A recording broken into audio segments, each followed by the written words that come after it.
इंद्राचली उठ जीवा। बोलो हरि हरि मुकुंद मुरारी। बोलो हरि हरि मुकुंद मुरारी।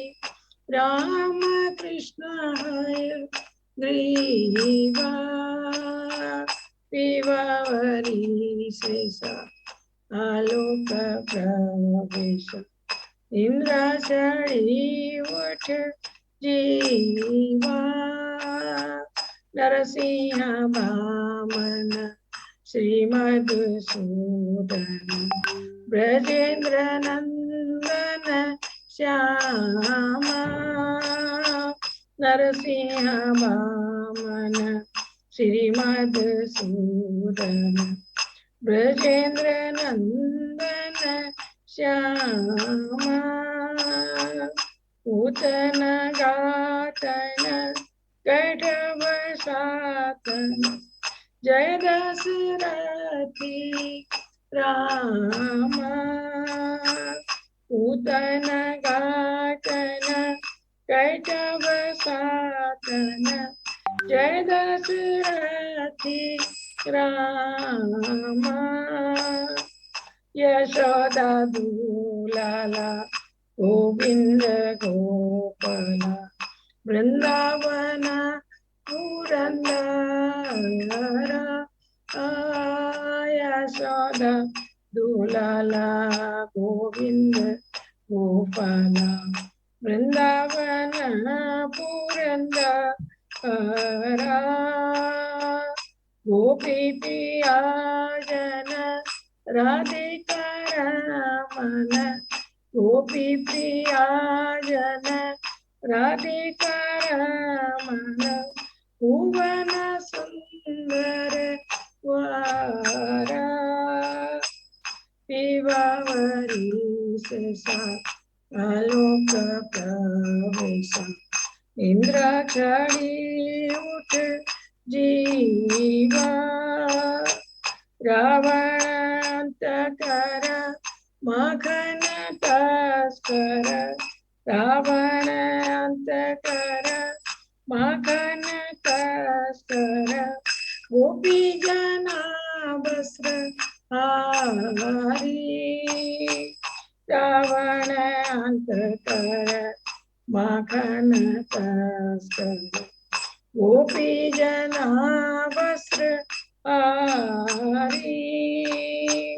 ब्रजेर राखाला गोविंद गोप वृंदापाला। चित्तहारी बंसी दारी। ब्रजेर राखाला गोप वृंदापाला।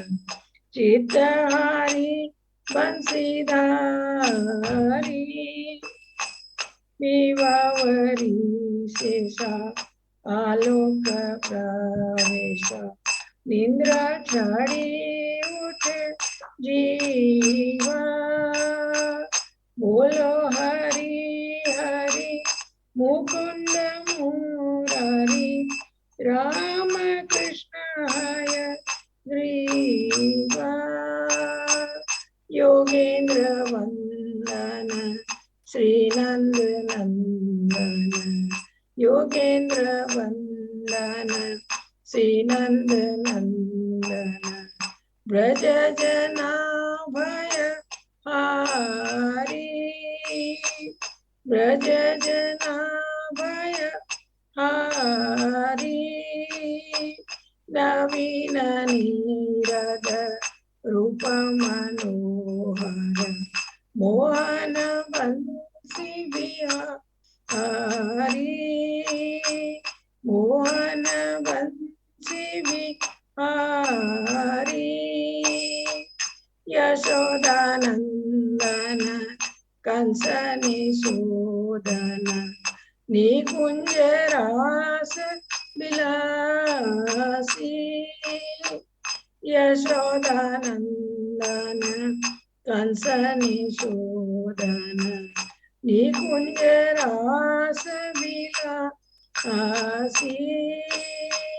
कदम्ब कानन रास पारायण वृंद विपिन निवासी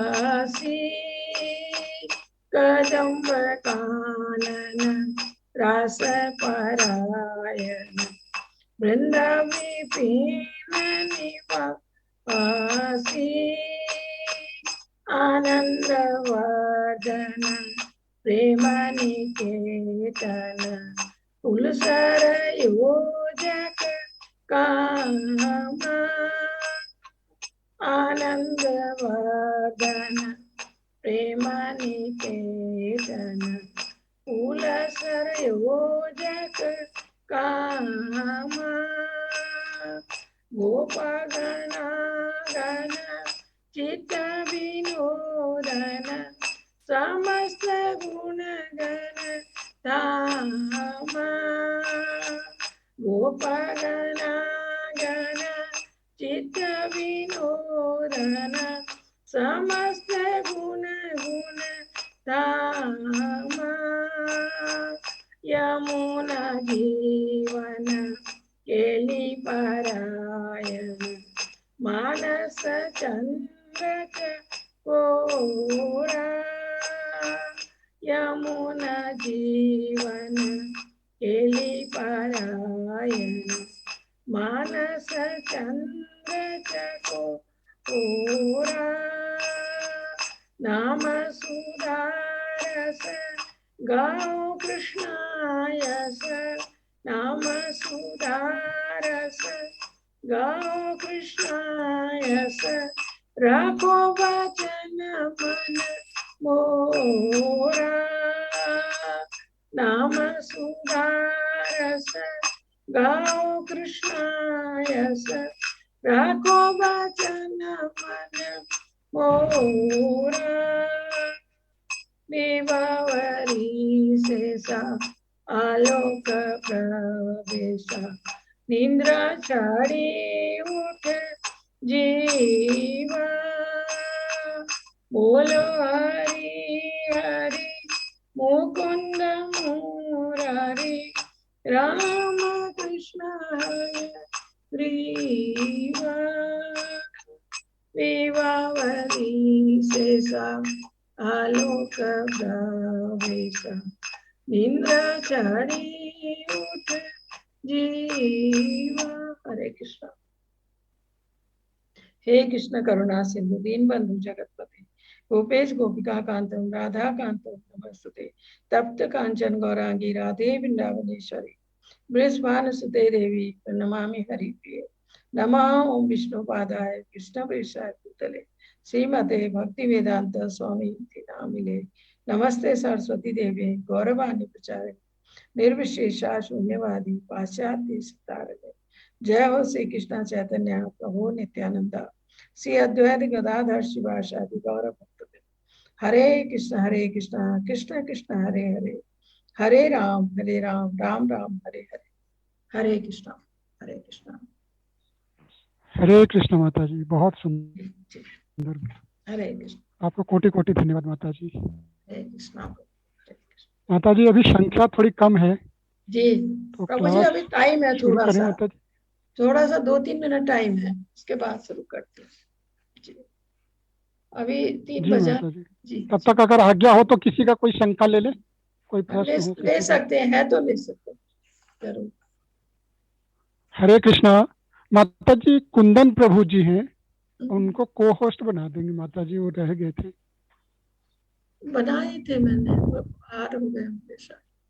बनाई थी नहीं, धान्या माता जी बनी थी, कुंदन प्रभु जी का नहीं है अभी। शायद मैं भूल भी जाती हूँ। धन्यवाद माता जी, अब हम हो गए। मुझे ऐसा था कोई नहीं माता जी। हरे कृष्णा। अगर किसी का कोई प्रश्न हो, कोई शंका हो तो रेज हैंड करें। एक आध प्रश्न अभी माता जी से रखा जा सकता है। एक तो ले सकते हैं। दिनेश प्रभु जी आप कुछ बताएं प्रभु जी। हरे कृष्णा। रेणु माता जी जी। हरे कृष्णा प्रभु। हरे कृष्णा। हरे कृष्ण। दिनेश प्रभु जी बहुत अच्छे जी जानकार हैं और बहुत अच्छी जानकारी रखते हैं। प्रभु तो जी, जस्ट मैं वो प्रभु थोड़ा जी, सा पढ़ना चाहता था। जैसे आज चैतन्य महाप्रभु ने ये मकर संक्रांति के दिन ही संन्यास ग्रहण किया था, तो उसमें छोटा सा है, थोड़ा सा 2-3 मिनट में हो जाएगा कंप्लीट।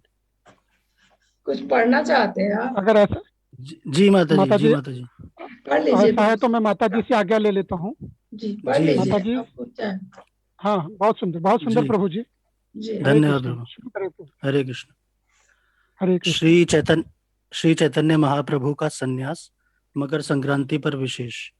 गौड़ीय वैष्णवों के लिए मकर संक्रांति का यह दिन इसलिए महत्वपूर्ण है क्योंकि हम सभी को भवसागर से पार कराने के लिए अवतरित हुए दया के सागर श्री चैतन्य महाप्रभु ने आज से 512 वर्ष पूर्व सन 1510 में श्रील केशव भारती द्वारा कटवा नामक स्थान पर संन्यास ग्रहण किया था। वैसे तो भगवान श्री चैतन्य हर तरह से स्वतंत्र हैं, परंतु शास्त्रों की मर्यादाओं का सम्मान करने हेतु उन्होंने श्रील केशव भारती से संन्यास लिया। संन्यास ग्रहण करने से पहले ही महाप्रभु ने अपने कुछ अंतरंग पार्षदों को इसकी जानकारी दे दी थी।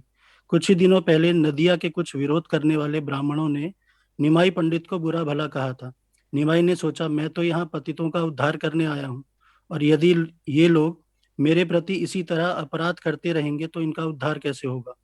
ये लोग तो मुझे बालक या अपना सहपाठी, संबंधी, गृहस्थ आदि समझकर कभी भी मेरी शरण ग्रहण नहीं करेंगे। सब चाहने वाले प्रतिदिन की तरह फल फूल इत्यादि लेकर निमाई से मिलने आए और चले गए। सभी को निमाई ने एक ही उपदेश दिया, सदैव कृष्ण का नाम लो और किसी भी परिस्थिति में उनका नाम लेना न भूलो। कुछ भी कार्य करते रहो, खाना सोना जागना, दिन रात हर समय कृष्ण नाम लो। यदि आप लोग वास्तव में मुझसे प्रेम करते हो तो कृष्ण के नाम जप को भूलकर कोई कार्य मत करो। कृष्ण ही पिता हैं और सभी उनसे ही आए हैं। अच्छे पुत्र बनकर उन्हें प्रसन्न करो। सदैव जपो हरे कृष्ण कृष्ण कृष्ण हरे हरे, हरे राम राम राम हरे हरे। अंतिम रात्रि माता के साथ प्रेम पूर्वक बातें करते हुए उन्होंने कोलवेचा श्रीधर द्वारा भेंट किए हुए कद्दू की खीर बनाने का अनुरोध किया, और मध्य रात्रि करीब 3 बजे वे माँ और पत्नी को प्रणाम करके घर से निकल गए। उन्होंने तैरकर गंगा पार की और उन्हीं गीले कपड़ों में कटवा की ओर दौड़ पड़े। मकर संक्रांति की पूर्व संध्या के अवसर पर कई लोग गंगा स्नान करने के लिए एकत्रित हुए थे। महाप्रभु के संन्यास की खबर आग की तरह सब तरफ फैल गई। सभी निमाई पंडित से अथाह प्रेम करते थे और इतनी कम आयु में संन्यास की खबर उनके लिए बड़ी ही दुखदायी थी। सभी लोग श्रील केशव भारती को संन्यास देने से मना करने लगे। श्रीमन महाप्रभु ने कीर्तन प्रारंभ कर दिया और पूरा दिन कीर्तन किया। अगले दिन जब सभी शांत हो गए तो हजारों लोगों के अश्रुपूर्ण नेत्रों के समक्ष महाप्रभु के संन्यास की प्रक्रिया प्रारंभ हुई। निमाई बड़े ही सौम्य और पुष्ट शरीर के स्वामी थे। उनका शरीर कंचन की भांति गौर वर्ण का था एवं उनके मुखमंडल पर सूर्य के समान आभा झलकती थी। ऊपर से उनके घुंघराले केश उनकी सुंदरता को कई गुना बढ़ाते थे। संन्यास की विधि के अंतर्गत जब नाई को निमाई के मुंडन करने को कहा गया तब वह उनके केश देखकर इतना मंत्रमुग्ध हो गया कि उसने उन पर उस तरह चलाने से मना कर दिया। बहुत समझाने बुझाने पर वह मान तो गया, परंतु इतने सुंदर केशों को देखकर उसका मन नहीं मान रहा था। फिर भी इस कार्य को सेवा मानकर आंखों में अश्रु भर के उसने मुंडन किया और आनंद से विह्वल होकर नाचने लगा। इस सेवा के बाद नाई ने वचन लिया कि अब चाहे उसे भिक्षा मांगकर रहना पड़े, परंतु अब वह यह व्यवसाय त्याग देगा एवं किसी और के केश नहीं काटेगा। इस घटना के उपरांत वह हलवाई बन गया और मिठाई बनाने लगा। निमाई के केश रहित रूप को देखकर चारों ओर से विलाप ध्वनि आने लगी। लोग पागल की भांति इस दुखद दृश्य से बचने के लिए आंखें मूंदकर इधर उधर भागने लगे। निमाई के बारंबार अनुरोध करने पर वे सब शांत हुए और चंद्रशेखर आचार्य की अध्यक्षता में संन्यास की विधि आगे बढ़ाई गई। केशव भारती द्वारा मंत्र प्रदान करने के समय निमाई ने कहा कि मुझे स्वप्न में यह मंत्र पहले ही मिल गया है, और उन्होंने गुरु के कान में वह मंत्र बोला। केशव भारती ने वही मंत्र निमाई के कान में बोल दिया एवं उनको कृष्ण चैतन्य नाम दिया। इस नाम का अर्थ बताते हुए उन्होंने कहा, कृष्ण चैतन्य अर्थात संसार के सभी जीवों के हृदय में कृष्ण की चेतना जगाने वाला, सभी को कृष्ण भावना भावित करने वाला। जैसे ही लोगों ने यह नाम सुना सभी जोर से चिल्लाते हुए जय ध्वनि करने लगे, श्री कृष्ण चैतन्य महाप्रभु की जय। यद्यपि श्री चैतन्य महाप्रभु का संन्यास सभी लोगों एवं परिवारजनों को संताप देने वाला था, परंतु उन्होंने केवल हमारे लिए संन्यास लिया ताकि वे बिना किसी रोक टोक के सभी जीवों का उद्धार कर सके। नमो वहावधन्याय कृष्ण प्रेम प्रदायते, कृष्णाय कृष्ण चैतन्य नामने गौर तुषे नमः। जय गौर हरि। जय श्री कृष्ण माता जी। धन्यवाद। हरे कृष्णा। इसके बाद हरे एक बार, कृष्णा प्रभु जी, आपको हरे कोटि कोटि कृष्णा धन्यवाद प्रभु जी, एक प्रभु बार जी। उनको पछतावा भी हुआ था, क्योंकि माँ को अकेले छोड़ आए थे वो। उन्होंने जी इनको जी बोला, नित्यानंद प्रभु को बोला, तुम जाओ और मेरी माँ के पैर पकड़कर उनसे क्षमा मांगो, मुझे जी सन्यास नहीं माता जी। लेना चाहिए था, उनकी सेवा करनी चाहिए थी। ये जी भी माता जी। बोला उन्होंने एक बार नित्यानंद प्रभु को। जी जी प्रभु माता जी। जी। हरे कृष्णा, हरे हरे कृष्णा, कृष्ण माता जी, धन्यवाद हरे माता कृष्णा प्रभु, हरे कृष्णा, हरे कृष्ण माता हरे जी। कृष्णा। हम भगवत गीता के 10वें अध्याय में पहुंच गए हैं, जो है विभूति योग, भगवान का ऐश्वर्य। आज के अध्याय में भगवान के ऐश्वर्य के बारे में बताया गया है। पहले भी मैंने आपको भगवान के 6 ऐश्वर्यों के बारे में बताया है। इसमें श्री भगवान वाच, भूय एव महाबाहु शृणु मयि परमं वचः, एतत् ये अहम प्रियमाणाय वक्ष्यामि हितकामया। श्री भगवान ने कहा, हे महाबाहु अर्जुन, और आगे सुनो, क्योंकि सॉरी क्योंकि तुम मेरे प्रिय सखा हो, अतः मैं तुम्हारे लाभ के लिए ऐसा ज्ञान प्रदान करूंगा जो अभी तक मेरे द्वारा बताए गए ज्ञान से श्रेष्ठ होगा।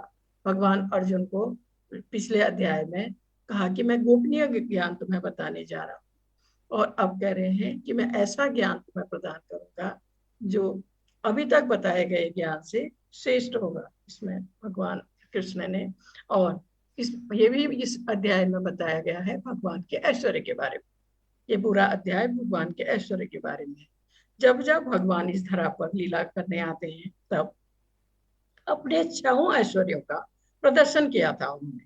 6 ऐश्वर्य जो इस प्रकार है: संपूर्ण शक्ति, या आप कहिए असीमित शक्ति, असीमित यश, असीमित धन, असीमित ज्ञान, और संपूर्ण सौंदर्य, या असीमित सौंदर्य, असीमित त्याग। और इसमें तो इसमें जैसे ही भगवान का ये जो 6 ऐश्वर्य हैं, इसमें जैसे ही भगवान का ज्ञान है, वैसे ही उनका त्याग और वैराग्य, ये 6 ऐश्वर्य हैं। जब जब वो इस धरा पर आए हैं लीला करने में के लिए, जैसे भगवान राम के रूप में आए, भगवान कृष्ण के रूप में आए, चैतन्य महाप्रभु के, जिनकी बात हम अभी कर रहे थे, चैतन्य महाप्रभु के रूप में स्वयं भगवान कृष्ण आए, हम लोगों के उद्धार के लिए इसी कलयुग में आए। और जब अभी कलयुग की समाप्ति होगी, फिर वो कल्कि के रूप में आएंगे। तो इसमें बताया गया है, जब जब आते हैं वो अपने ऐश्वर्यों का प्रदर्शन किया था उन्होंने। ज्यों ज्यों भगवान के विषय में कोई सुनता है, वह भक्ति में रमता जाता है। मनुष्य को चाहिए कि वह भक्तों की संगति में भगवान के लिए सदा श्रवण करे, इससे उसकी भक्ति बढ़ेगी। भगवान अर्जुन से कहते हैं कि तुम मुझे अत्यंत प्रिय हो, अतः मैं तुम्हारे लाभ के लिए ही यह सब बता रहा हूँ। यह सब कुछ जो मैं बता रहा हूँ, तुम्हारे लाभ के लिए बता रहा हूँ।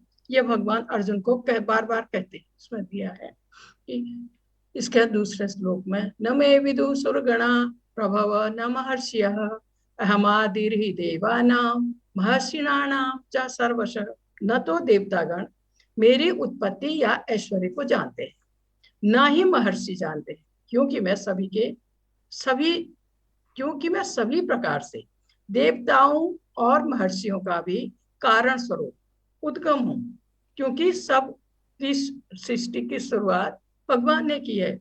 तो कह रहे हैं कि कोई भी मेरे ऐश्वर्य के बारे में या उत्पत्ति के बारे में नहीं जानता है, क्योंकि वो हमेशा से हैं। सृष्टि के समय सबसे पहले उनके सिवा और कोई था ही नहीं।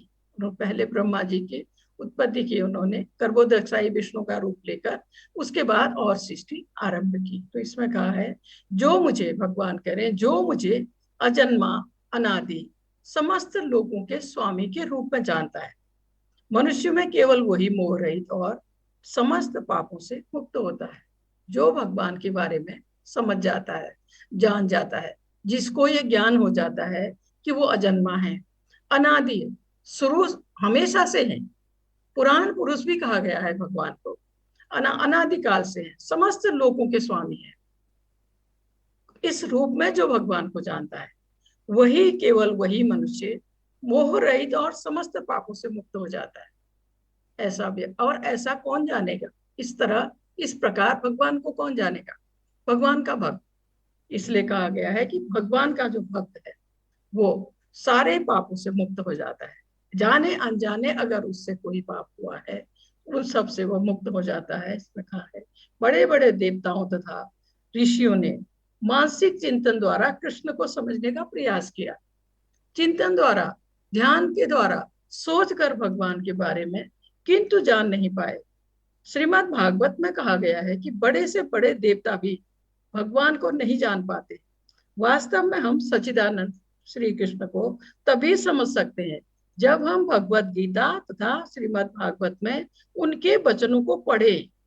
अधिकांश तक लोग कृष्ण को वास्तविक रूप, कृष्ण के वास्तविक रूप को नहीं समझ पाते, अतः वे अपनी अहेतुकी कृपा से ऐसे चिंतकों पर कृपा दिखाते हैं भगवान इसमें, इसके लिए वो अवतरित होते हैं। केवल भगवत भक्ति ही जो भगवान की शरण ग्रहण कर चुके हैं भगवत कृपा से समझ पाते हैं कि भगवान कृष्ण ही सर्वश्रेष्ठ है। इसमें कहा गया है भगवत भक्त निर्विशेष भक्ति के कारण परमेश्वर की शरण ग्रहण करते हैं और कृष्ण की अहेतुकी कृपा से ही उन्हें समझ पाते हैं। अन्य कोई नहीं समझ पाता। बड़े से बड़े ऋषि भी स्वीकार करते हैं कि आत्मा या परमात्मा तो वह है जिसकी हम पूजा करते हैं, भगवान के लिए कहा है, पर सब लोग उनको नहीं समझ पाते हैं। भगवान को समझ पाते हैं सिर्फ उनके अनन्य भक्त और नहीं। ये दिखाया है कंस का कारागार। भगवान कृष्ण का आने का, प्रकट होने का समय हुआ है, तो सब देवता, ये देख रहे हैं ना, सारे देवता लोग इंतजार कर रहे हैं उनके प्रकट होने का समय आ रहा है। इसलिए क्योंकि भगवान जन्म नहीं लेते हैं, वो प्रकट होते हैं, वो आते हैं, अपनी लीला करते हैं, लीला समाप्त करते हैं और फिर अपने धाम लौट जाते हैं। और जब वो इस धरा पर रहते हैं, जब लीला करते हैं, ऐसे दिखाते हैं कि वो भी सामान्य व्यक्ति की तरह, सामान्य पुरुष की तरह, सामान्य बालक की तरह अपने को दिखाते हैं। आप देखिए यहाँ नंदगांव में, गोकुल में उन्होंने जब लीला की, ग्वाल बाल उनके कंधे में भी चढ़ते थे, ग्वाल बाल उनके साथ खेलते थे, उनके साथ खाते थे, क्योंकि किसी को ये आभास नहीं था कि ये भगवान है। वो उन्हीं अपने जैसा है उनको समझते थे, क्योंकि वो वैसा ही व्यवहार सबके साथ करते थे, एक मनुष्य की तरह से। तो वो अपनी लीला करने जब आते हैं अपने को मनुष्य, जबकि वो दिव्य है, उनका भौतिक कुछ भी नहीं है, हर चीज दिव्य है उनकी, पर वो ऐसा दिखाते हैं कि ताकि उनको कोई पहचान ही नहीं पाया। माँ यशोदा को एक बार बाल बालों ने शिकायत की कि इन्होंने मिट्टी खाई है, तो माँ यशोदा ने उनका मुंह खोला, कृष्ण का मुंह खोला, तो उसको सब कुछ दिखा दिया। उनको पूरा ये आपका विराट रूप दिखा दिया भगवान ने, 3 लोग दिखा दिए माँ यशोदा को। ये भी देखा माँ यशोदा ने उनके मुंह के अंदर कि वो उनका मुंह खोल के मुंह चेक कर रही है, उसमें मिट्टी खाई है नहीं खाई है। जैसे ही ये सब देखा, उन्होंने एकदम माँ यशोदा को सब कुछ भुला दिया, उनकी स्मृति उन्होंने हर ली, ताकि वो, नहीं तो वो उनकी पूजा करती, वो वात्सल्य व्यवहार, जो वात्सल्य प्रेम फिर नहीं करती उनके साथ, उनका आदर करती, सत्कार करती और उनकी पूजा करती, अगर वो ये जान जाती, पहचान जाती थी कि ये भगवान है। इसी प्रकार उनको कोई नहीं पहचान पाया सब, जैसे क्योंकि वो माँ यशोदा के साथ अपना वात्सल्य प्रेम पाने के लिए आए थे, तो उन्होंने उनको वो स्मृति भुला दी, ऐसे इसमें बताया गया। इसके बाद इसका 6वां श्लोक दिया है। सप्तऋषिगण तथा उससे भी पूर्व 4 अन्य महर्षि एवं सारे मनु, मानव जाति के पूर्वज, सब मेरे मन से उत्पन्न है। भगवान कह रहे हैं उनके मन से उत्पन्न है सब, और विभिन्न लोकों में निवास करने वाले सारे जीव उनसे अवतरित होते हैं, क्योंकि सृष्टि तो भगवान ने शुरू की। ब्रह्मा जी को जब पैदा किया, वो प्रकट किया, ब्रह्मा जी को फिर ऐसी बुद्धि दी, ब्रह्मा जी ने 1000 साल तक तपस्या की, उसके बाद ब्रह्मा जी को सृष्टि करने के लिए कहा गया, लेकिन भगवान की सहायता से फिर सृष्टि हुई। तो इसमें कहा है सनक, सनानंद, सनातन, सनत कुमार, ये ब्रह्मा जी के जो पहली सृष्टि की 4 पुत्र उत्पन्न हुए, जो वो ये 4 है, 4 कुमार, इनको कहा गया कि तुम गृहस्थी शुरू करो और सृष्टि करो। तो इन्होंने कहा हम ये जो छोटे रूप में है, इससे बड़े हम होंगे ही नहीं, हमें इन चक्करों में फंसना ही नहीं है। तो वो 4 कुमार हमेशा छोटे बालक ही रहे। उसके बाद यहाँ दिया है सप्त ऋषिगण के लिए वशिष्ठ, कश्यप, अत्रि, जमदग्नि, गौतम और विश्वामित्र एंड भारद्वाज। तो ये कहा गया है सप्त ऋषिगण तथा उससे भी पूर्व 4 अन्य महर्षि एवं सारे मन, मानव जाति के पूर्वज सब मेरे मन से उत्पन्न है। विभिन्न लोकों में निवास करने वाले सारे जो जीव है फिर उनसे अवतरित होते हैं। जैसे आप कहिए कि शिव जी की उत्पत्ति ब्रह्मा जी के ये जो माथा होता है ना, 2 आंखों के जो यहाँ पर मिलते हैं, ब्रह्मा जी के इस माथे के यहाँ से शिव जी की उत्पत्ति हुई। लेकिन हम शिव जी को ब्रह्मा जी का पुत्र नहीं कह सकते हैं, जबकि शिव जी का स्थान ब्रह्मा जी से ऊपर है। तो ये जो सृष्टि हुई है ये इस तरह से हुई है। इसमें ऐसे इसमें बताया गया है इसके 6ठे श्लोक में कि भगवान यहाँ ब्रह्मांड की प्रजा का अनुवांशिक वर्णन कर रहे हैं। ब्रह्मा से 7 महर्षि तथा उससे भी पूर्व 4 कुमार, जो उनके 4 पुत्र थे, 4 कुमार एवं सारे मनु प्रकट हुए। असंख्य ब्रह्मांड है और प्रत्येक ब्रह्मांड में असंख्य लोक है और प्रत्येक लोक में नाना योनियां निवास करती है। ये सब इन्हीं 25 प्रजापतियों से उत्पन्न हुए हैं। ब्रह्मा से जब ये सप्तऋषि इसमें कहा है फिर सृष्टि करने का, जो प्रजापति और प्रजापति उत्पन्न हुए ब्रह्मा से बनो, तो उनसे भी सृष्टि करने के लिए कहा गया। इस ऐसे इसमें कहा गया है कि ब्रह्मा ने जब तपस्या की उसके बाद उनको सृष्टि करने के लिए भगवान ने कहा, सृष्टि करने का ज्ञान उनको प्राप्त हुआ। इसमें कहा है पहले ब्रह्मा जी ने 4 कुमार उत्पन्न हुए, फिर उनसे उसके बाद रुद्र, शिव जी, सप्तऋषि तथा ये सब हुए, उत्पन्न हुए उनसे। और इस प्रकार फिर भगवान की शक्ति से सभी, जिसमें कहा गया है तो उनको जो, जैसे ये आपके प्रजापति भी सब इन्हीं की सृष्टि है, ब्रह्मा जी ने उत्पन्न किया, तो उनको फिर कहा गया सृष्टि करने के लिए। तो फिर जैसे दक्ष की बात मैं कहती हूँ, 1000 पुत्र थे उनके पहले जो थे, वो गृहस्थी में बसने उनको कहा कि अब तुम सृष्टि करो, गृहस्थ जीवन बिताओ। तो उनको ब्रह्मा जी ने जब पता लगा, ब्रह्मा जी ने उनको उपदेश देकर ब्रह्मचारी बना दिया सबको। तो इस तरह से, लेकिन जो और भी जो प्रजापति थे उनसे बहुत सारे बच्चे उनके हजारों में, तो उनसे सृष्टि करने के लिए कहा गया था, क्योंकि तब लोगों की आवश्यकता थी इसमें। और यहाँ यही चीजें इसमें दिखाई गई, बताया गया है। और इसके साथ श्लोक में बताया गया है कि एतां विभूति योगं च मम यो वेति तत्वतः सो अविकल्पेन योगेन युञ्जते नात्र संशयः। जो मेरे इस ऐश्वर्य तथा योग से पूर्णतः अस्वस्थ है, वो मेरी अनन्य भक्ति में तत्पर होता है, इसमें तनिक भी संदेह नहीं। जो भगवान के ऐश्वर्य को जानता है, भगवान के ऐश्वर्य को समझता है, भगवान के बारे में, वो भगवान, उसमें कहा है भगवान की भक्ति में तत्पर होता है। उसमें कहा गया है जब कोई यह जान लेता है कि ईश्वर कैसे महान है, तो वह सहज ही शरणागत होकर भगवत भक्ति में लग जाता है। भगवान के ऐश्वर्य को ठीक से समझने पर शरणागत होकर भगवत भक्ति में लगने के अतिरिक्त कोई और अन्य विकल्प नहीं रह जाता है। ऐसा वास्तविक ज्ञान भगवत गीता तथा श्रीमद् भागवत तथा अन्य ऐसे ग्रंथों से प्राप्त किया जा सकता है। इस ब्रह्मांड के संचालन के लिए विभिन्न लोकों में अनेक देवता नियुक्त है, जिनमें ब्रह्मा, शिव, 4 कुमार तथा अन्य प्रजापति प्रमुख है।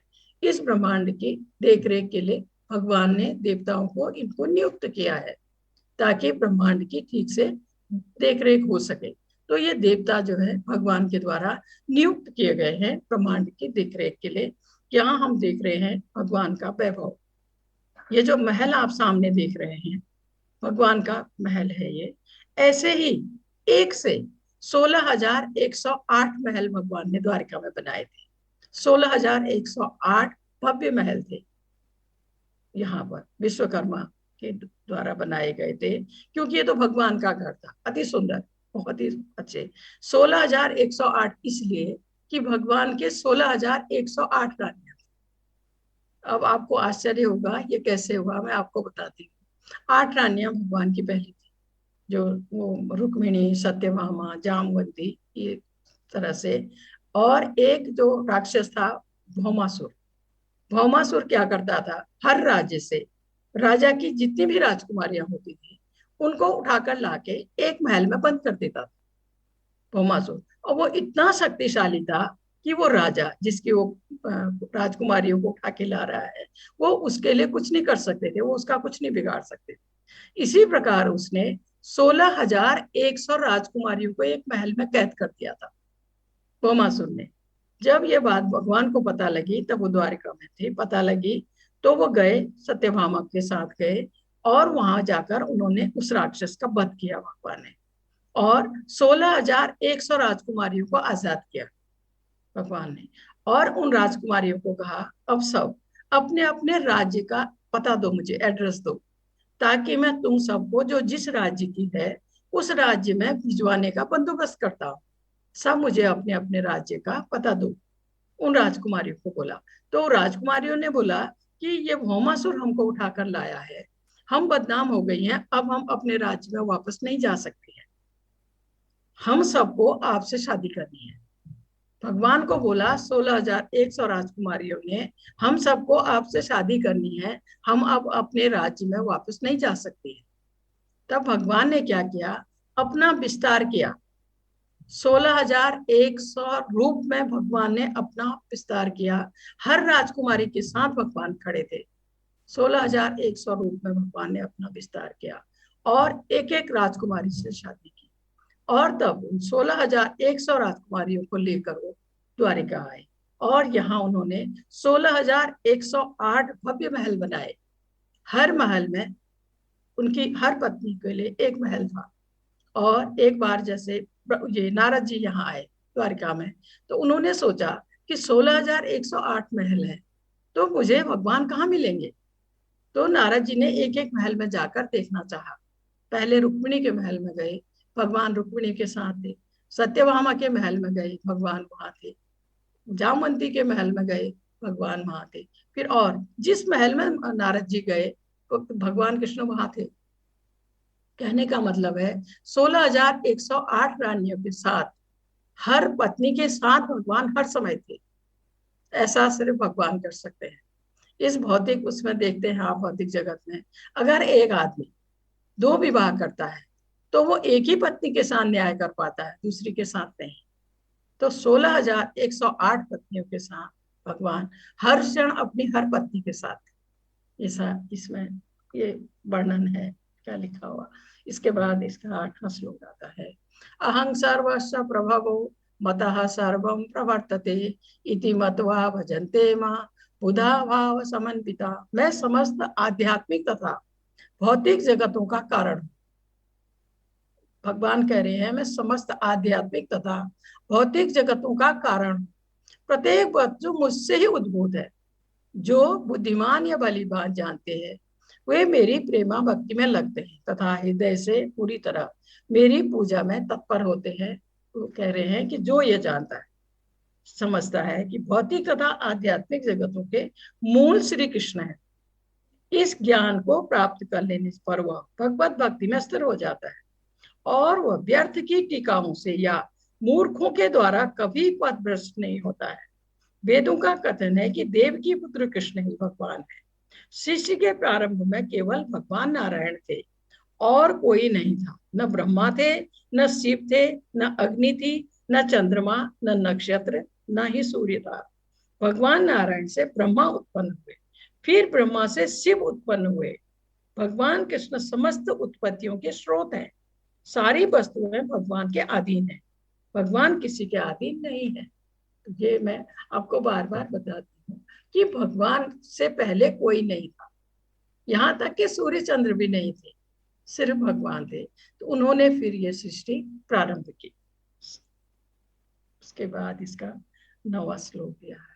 मच्चिता मत प्राणा बोधयन्तः परस्परम कथयन्तश्च मां नित्या तुष्यन्ति च रमन्ति च। मेरे शुद्ध भक्तों के विचार मुझ में वास करते हैं, अपना जीवन मेरी सेवा में अर्पित करते हैं।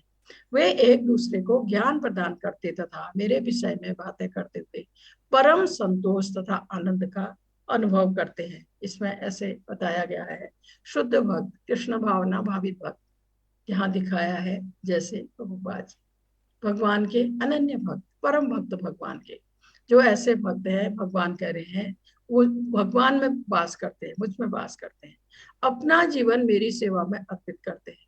ऐसे भक्त अपना जीवन भगवान के चरणों में समर्पित कर देते हैं और वे हमेशा भगवान की भक्ति में रहते हैं, भगवान की सेवा में रहते हैं। उनका एक भी क्षण बर्बाद नहीं जाता है, वो हर क्षण भगवान की भक्ति करते हैं। कभी कुछ करते हैं उनके लिए, कभी कुछ करते हैं, कभी कुछ, पूरी तरह उनकी सेवा में लगे रहते हैं, सुबह से रात तक उन भक्तों के लिए कहा गया है। और जब उनको समय होता है आपस में बात करते हैं, एक दूसरे को ज्ञान प्रदान करते हैं, और जब वो चर्चा करते हैं वो भी भगवान की चर्चा होती है, आपस में भगवान के विषय में बातें करते हुए परम संतोष का वो अनुभव करते हैं, आनंद का अनुभव करते हैं।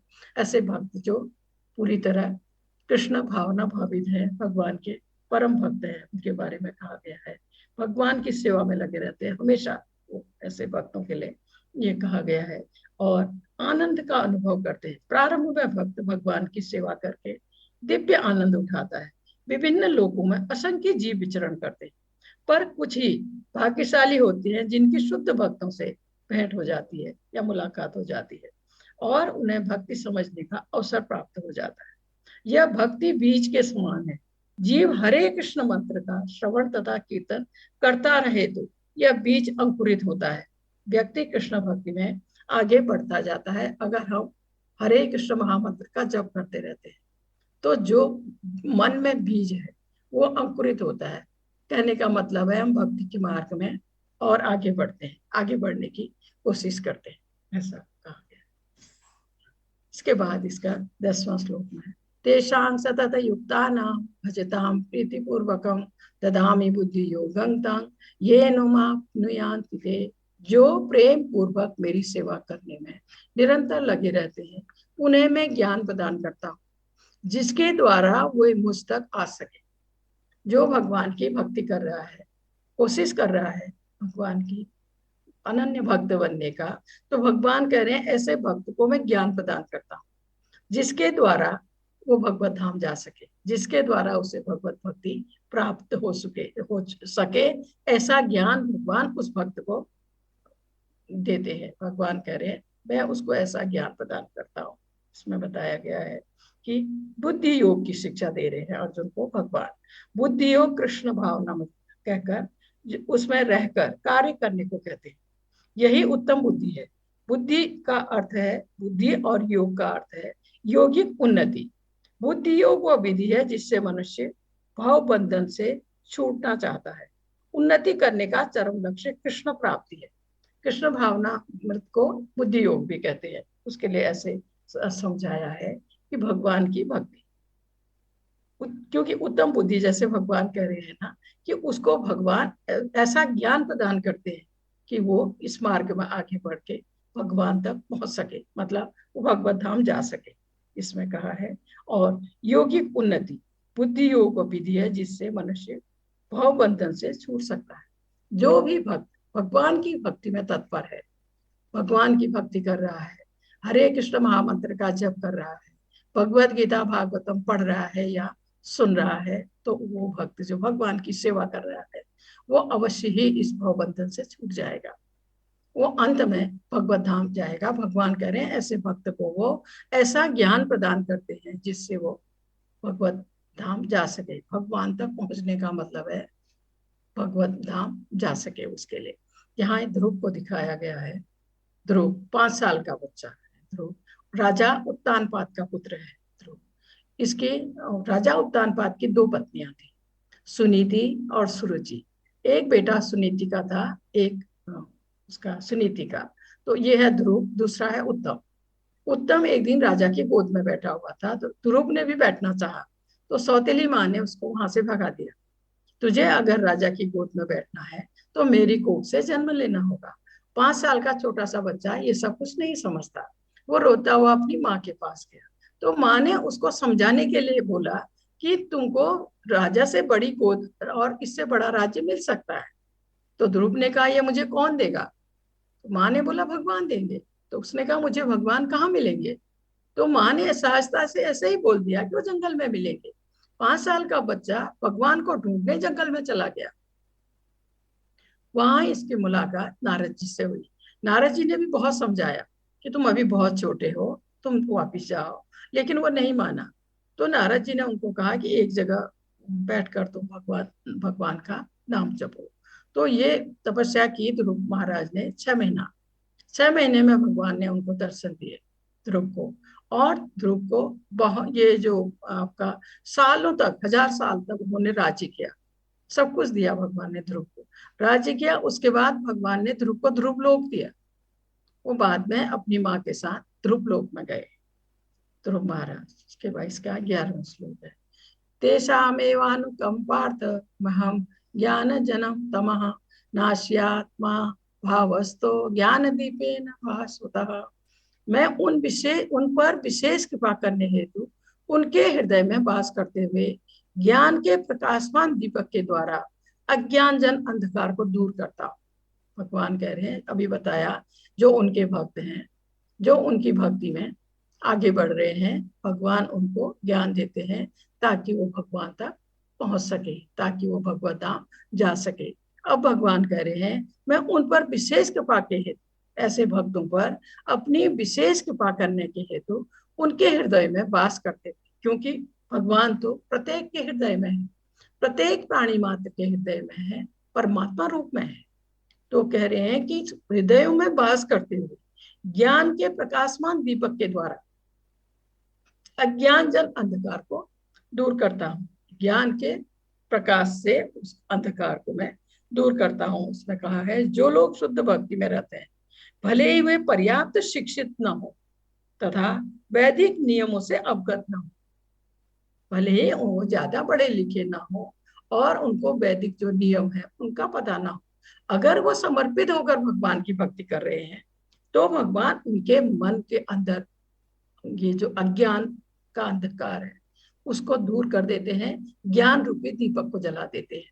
उन्हें ऐसा ज्ञान देते हैं कि वो भगवान तक पहुंच सके, वो भगवत धाम जा सके। वही चीज को इन्हें समझाया गया। भगवान उनकी सहायता करते, जैसा कि इस श्लोक में बताया गया है। भगवान अर्जुन को बताते हैं, मात्र चिंतन से हम भगवान को नहीं समझ पाते, भले ही हम लाखों वर्षों तक चिंतन करते रहे। शुद्ध भक्त के हृदय में तो कृष्ण निरंतर रहते हैं।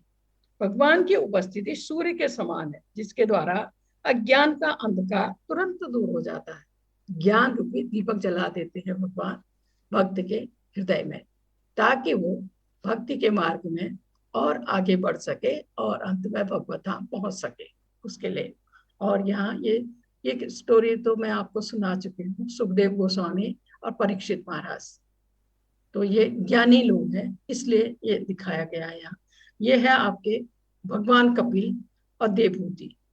भगवान कपिल, ये देवहूति जो है कर्दम मुनि की पत्नी है।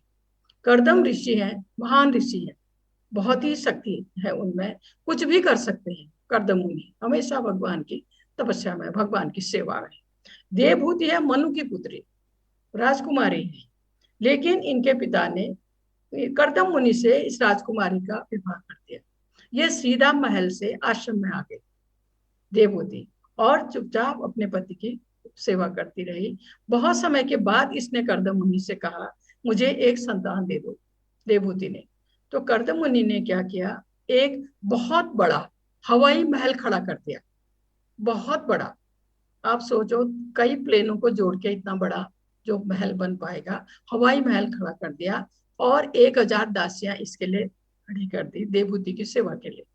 उसके बाद वो उस महल को लेकर कई उसमें ब्रह्मांडों में घूमते रहे, देवहूति को लेकर। और इनकी 9 पुत्रियां हुई, 9 पुत्रियों की विवाह भी हुए। तो उसने बोला, फिर कर्दम मुनि ने बोला कि अब मुझे गृहस्थ जीवन में नहीं रहना है, मुझे जंगल में जाकर तपस्या करनी है, क्योंकि वो हमेशा भक्ति करते थे भगवान की। देवहूति ने बोला, असल में हमारे शास्त्र के अनुसार जो स्त्री है उसको, वो शारीरिक रूप से कमजोर माना गया है, उसको सहायता चाहिए, बचपन में पिता की, फिर पति की, अंत में बुढ़ापे में बेटे की। तो इस देवहूति ने बोला कि आप चले जाएंगे, बेटियों की शादी हो गई है, तो मैं अकेले किसके साथ रहूं, आप ऐसा करिए, मुझे एक बेटा दे दीजिए, फिर आप चले जाइए। तो इनके घर तब भगवान आए कपिल के रूप में, भगवान कपिल इनको इसलिए कहा गया है, कपिल आए और देवहूति इससे पहले भक्त नहीं थी, जबकि वो कर्दम मुनि की इतने बड़ी मुनि की पत्नी थी, फिर भी भक्त नहीं थी। अपने बेटे से सुनकर वो भक्त बन गई भगवान की, और उसने अपने बेटे को अपना गुरु मानकर उससे दीक्षा ली। इसने देवहूति ने इसमें थोड़ा ऐसा पढ़ा दिया। उसके बाद दिया है इसका 12वां और 13वां श्लोक।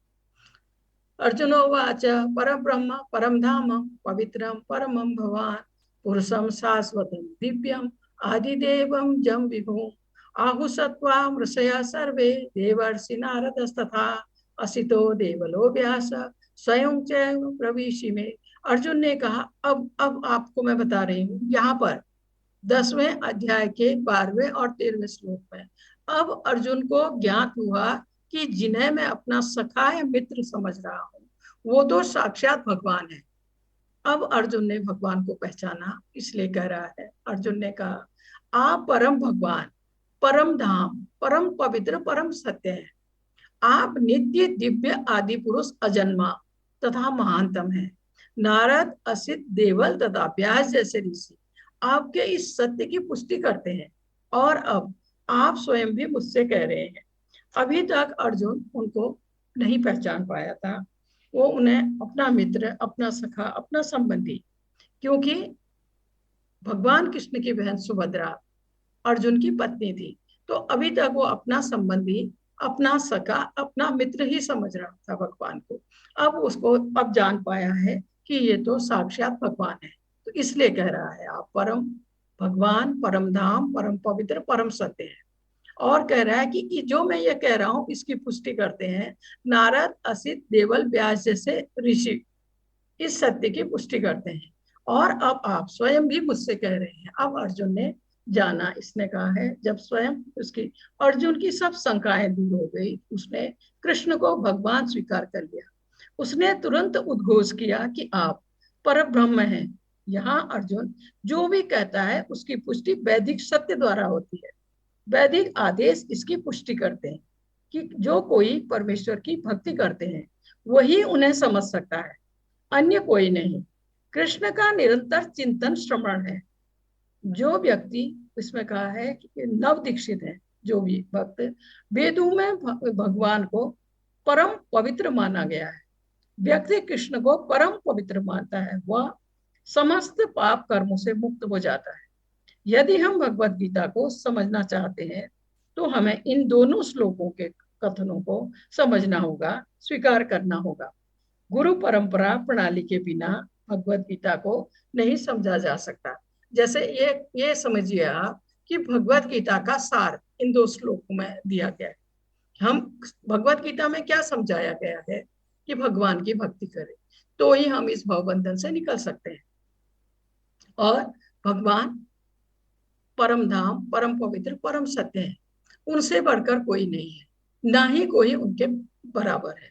तो ये सब चीजें इसमें लिखी हुई है, इसलिए कहा है कि ये अगर हम समझ आ गया हमको 12 और 13 श्लोक, तो हमें पूरी भगवत गीता समझ में आ गई, ऐसा समझ सकते हैं। इसके बाद इसका 14वां श्लोक दिया है इसमें कि सर्वमेतदहं मन्ये यन्मा वदसि केशव नहि ते भगवन् व्यक्तिं विदुर्देवा न दानव। हे कृष्ण, आपने मुझसे जो कुछ कहा है उसे मैं पूर्णतया सत्य मानता हूँ। हे प्रभु, न तो देवतागण न असुरगण ही आपके स्वरूप को समझ सकते हैं। अब अर्जुन भगवान को ऐसे बात कर रहा है। अब देखिए, हे प्रभु, हे कृष्ण, क्योंकि अभी तक वो अपने मित्र की तरह उनसे बात कर रहा था, अब वो समझ जान गया है कि वो भगवान है, साक्षात परमात्मा है, तो अब ऐसे वो बात कर रहे हैं। हे परम पुरुष, हे सबके उद्गम, हे समस्त प्राणियों के स्वामी, देवों के देव, हे ब्रह्मांड के प्रभु, निसंदेह एकमात्र आप ही अपने को अपनी अंतरंगा शक्तियों से जानने वाले हैं। इसमें कहा गया है श्रद्धा विहीन लोग जो है या आसुरी प्रवृत्ति वाले जो लोग हैं वो भगवान को नहीं समझ सकते। जब देवता गण तक कृष्ण को नहीं समझ पाते तो आधुनिक जगत के तथा कथित विद्वानों का वो कैसे इनको समझ पाएंगे। हमें अर्जुन के पथ का अनुसरण करना चाहिए, क्योंकि अर्जुन को भगवान भगवत गीता का प्रमाण प्राप्त था। उसने कृष्ण की सारी बातें जान ली थी। हम अर्जुन का अनुसरण करके ही भगवत गीता का सार समझ सकेंगे और भगवान को भली भांति जान सकेंगे। भगवत गीता का ज्ञान परंपरा विधि से प्राप्त करना चाहिए। परंपरा विधि के लुप्त होने पर इसके सूत्रपात के लिए अर्जुन को चुना गया, क्योंकि वे अर्जुन को अपना परम मित्र, सखा तथा भक्त समझते थे। क्योंकि भगवत गीता तो 20 लाख साल पहले भी इस पृथ्वी पर आ चुकी थी, क्योंकि उसका जो परंपरा टूट गई थी, ऐसा लगा कि वो लुप्त हो गई है। फिर दोबारा भगवान ने अर्जुन को यह ज्ञान दिया, जिसकी वजह से हम इसको पढ़ और सुन पा रहे हैं। इसमें ऐसे कहा गया है कि भगवत गीता को परंपरा के उससे ही हमें समझना चाहिए। इसके बाद दिया है 17वां श्लोक में, हे कृष्ण, हे परम योगी, मैं किस तरह आपका निरंतर चिंतन करूं और आपको कैसे जानूं। हे भगवान, आपका श्रवण किन किन रूपों में किया जाए। अर्जुन भगवान को कह रहे हैं कि मैं किस प्रकार आपका चिंतन करूं, मैं ऐसा क्या करूं कि हर समय मुझे आपका ध्यान रहे, और आपका स्मरण मैं किन किन रूपों में किया जाए, कहा गया है इसका। इसलिए इसका 17वां श्लोक इसका। इसके बाद, हे जनार्दन, आप पुनः विस्तार से अपने ऐश्वर्य तथा योग शक्ति का वर्णन करें। मैं आपके विषय में सुनकर कभी तृप्त नहीं होता, क्योंकि जितना ही आपके विषय में सुनता हूं, उतना ही आपके शब्द अमृत को और चखना चाहता हूं।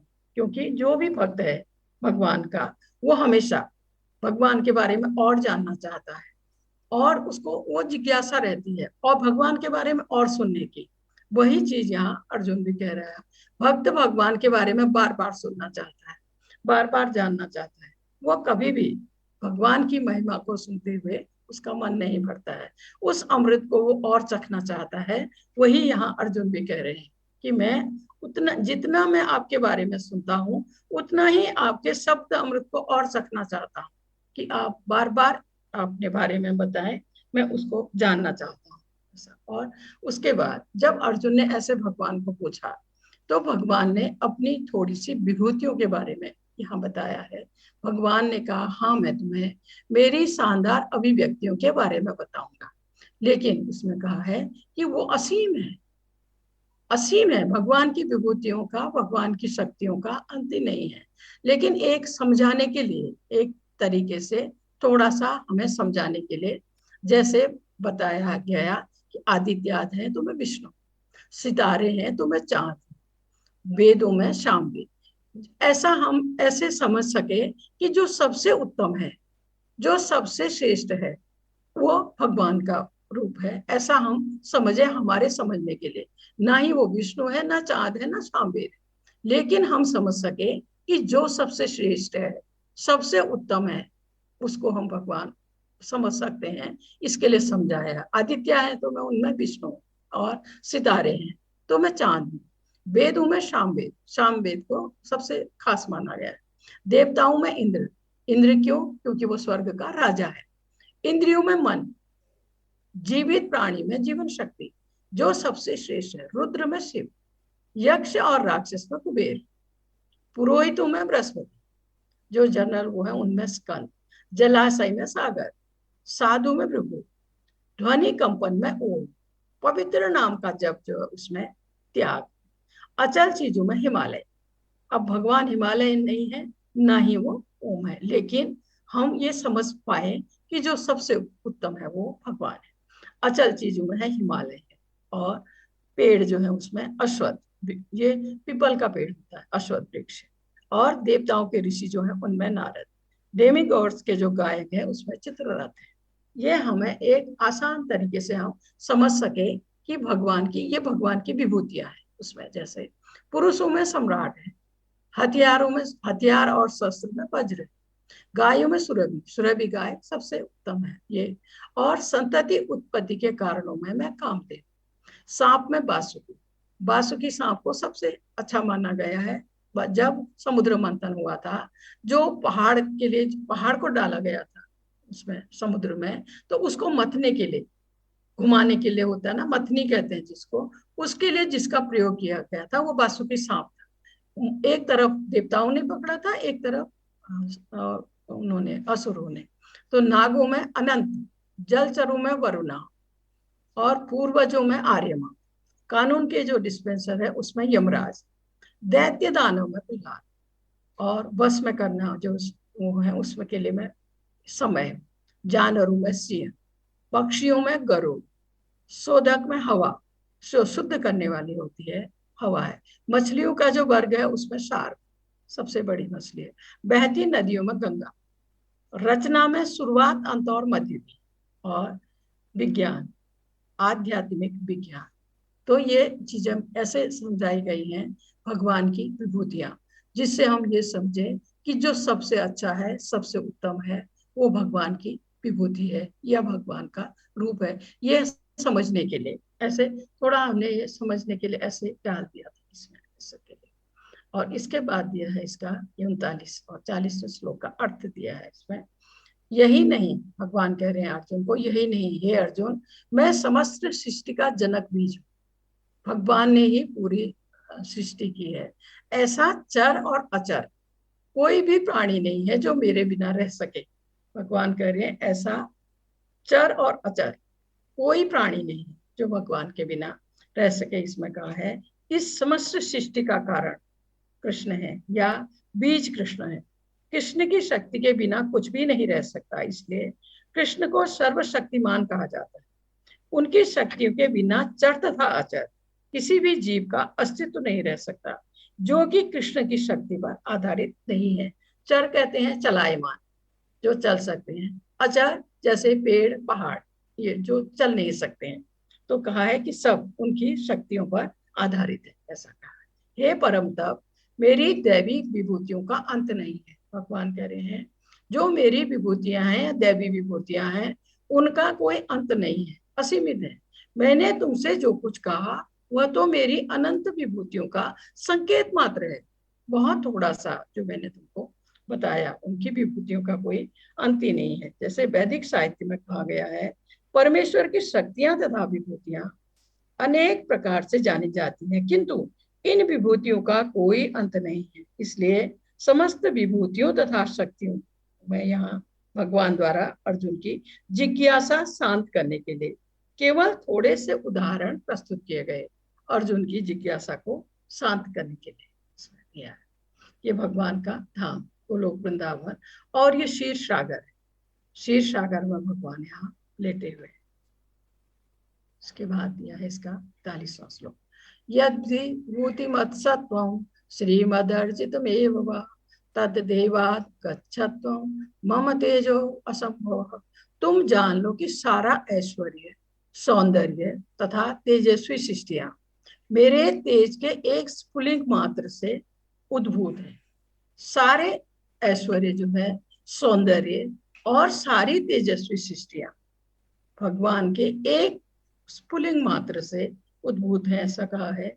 किसी भी तेजस्वी या सुंदर सृष्टि को, चाहे वो आध्यात्म जगत में हो या इस जगत में, भौतिक जगत में हो, कृष्ण की विभूति का अंशरूप ही मानना चाहिए। किसी भी अलौकिक तेज युक्त वस्तु को कृष्ण की विभूति ही समझना चाहिए। जैसे प्रलय का समय आता है, सब कुछ पानी में समा जाता है या सब कुछ भगवान में वापिस चला जाता है। जब ब्रह्मा जी की सुबह होती है तो भगवान एक दृष्टिपात इस प्रकृति की ओर करते हैं और पूरी प्रकृति कार्यशील हो जाती है। हर चीज के उद्गम भगवान है, हर चीज उन्हीं में बाद में समा जाएगी, ऐसा हम सोच सकते हैं। उसके बाद इसका 42वां श्लोक दिया है, अथवा बहुनेतेन किम ज्ञातेन तवार्जुन विष्टभयामिदं कृतसं कांक्षेन स्थितो जगतः। किंतु हे अर्जुन, इस सारे विशद ज्ञान की आवश्यकता क्या है? जो इतना सब कुछ मैं तुमको बता रहा हूँ, इस सब की आवश्यकता ही नहीं है। मैं तो अपने एक अंश मात्र से संपूर्ण ब्रह्मांड में व्याप्त होकर उसको धारण करता हूँ। एक अंश मात्र से संपूर्ण ब्रह्मांड में व्याप्त होकर उसको धारण करता हूँ। इतने विशद या इतने विस्तार से इस ज्ञान की आवश्यकता ही नहीं है, ऐसा इसमें कहा है। भगवान अर्जुन को बता रहे हैं कि सारी वस्तुओं का अस्तित्व इसलिए है क्योंकि कृष्ण उन सब वस्तुओं में परमात्मा रूप में प्रविष्ट है। भगवान हर उसमें प्रविष्ट है, परमात्मा रूप में विद्यमान है, ऐसा कह सकते हैं। उसमें ब्रह्मा से लेकर एक चींटी तक इसलिए विद्यमान है क्योंकि भगवान उन सब में प्रविष्ट होकर उनका पालन करते हैं। यदि कोई ध्यान पूर्वक कृष्ण की विभूतियां एवं उनकी शक्तियों के अंशों का अध्ययन करता है तो वह बिना किसी संशय के भगवान कृष्ण की स्थिति को समझ सकता है और अविचलित भाव से कृष्ण की पूजा में स्थिर हो जाता है। भगवान अपने अंश के विस्तार से परमात्मा रूप में सर्वव्यापी है, प्रत्येक प्राणी के अंदर परमात्मा रूप में स्थिर है, जो हर विद्यमान वस्तु में प्रवेश करता है। शुद्ध भक्ति की यही विधि है, ऐसे बताया है। परमात्मा रूप में भगवान को दिखाया है। जो पक्षी हैं, पशु हैं, मनुष्य हैं या भक्त हैं, सबके अंदर परमात्मा रूप में स्थित है, आत्मा के साथ खड़े हैं। के बाद प्रभुपाद जी के कुछ शब्द हैं। शुद्ध भक्त कृष्ण भावना में अपने मन को एकाग्र करते हैं। जो शुद्ध भक्त हैं अतवे वे नित्य दिव्य पद में स्थिर रहते हैं। इस अध्याय के श्लोक 8 से 11 तक कृष्ण की भक्ति तथा पूजा का स्पष्ट संकेत है।